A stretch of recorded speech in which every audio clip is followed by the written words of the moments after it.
നമുക്കിന്ന് തിരുവട്ടാർ ആദികേശവ പെരുമാൾ ക്ഷേത്രത്തിൻ്റെ ഐതിഹ്യം എന്താണെന്ന് നോക്കാം.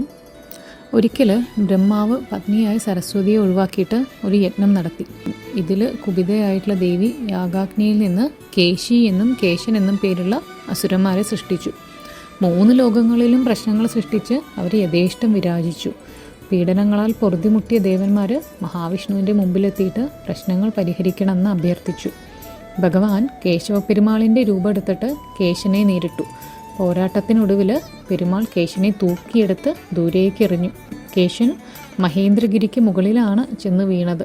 പെരുമാൾ ശംഖനാദം മുഴക്കിക്കൊണ്ടേയിരുന്നു. കേശന് കൈകാലുകൾ അനക്കാൻ കഴിയാത്ത വിധം ആദിശേഷൻ കേശനെ ചുറ്റി വരിഞ്ഞു. ഉടൻ പെരുമാൾ ശേഷന് മുകളിൽ കയറി കിടന്ന് തൻ്റെ ഭാരം കൊണ്ടുകൂടി കേശനെ അനക്കാൻ പറ്റാത്ത വിധം ആക്കി.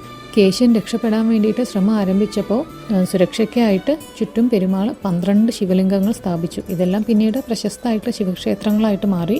ഇത് കണ്ട് കേശൻ്റെ സഹോദരിയായ കേശി സുഹൃത്തായ കോതയും കൂട്ടിയിട്ട് നദികളുടെ രൂപം പൂണ്ടിട്ട് പെരുമാൾ ക്ഷേത്രത്തിനെ വലയം ചെയ്ത് ക്ഷേത്രം മുക്കി ഇല്ലാണ്ടാക്കാൻ ശ്രമിച്ചു. ഇത് കണ്ട ഭൂമിദേവി ക്ഷേത്രം കുറെ കൂടി ഉയർത്തി. വെള്ളം കൂടുന്നതിനനുസരിച്ച് ക്ഷേത്രത്തിൻ്റെ വിധാനവും ഉയർത്തിക്കൊണ്ടുവന്നു. അങ്ങനെ ഭൂമിയിൽ നിന്ന് 55 അടി ഉയരത്തിലാണ് ക്ഷേത്രം സ്ഥിതി ചെയ്യുന്നത്. തിരുവനന്തപുരത്തുള്ള പത്മനാഭസ്വാമി ക്ഷേത്രത്തിലെയും ആദികേശവ പെരുമാൾ ക്ഷേത്രത്തിലെയും ആറാട്ടുത്സവം ഒരേ സമയത്താണ് നടക്കുന്നത്.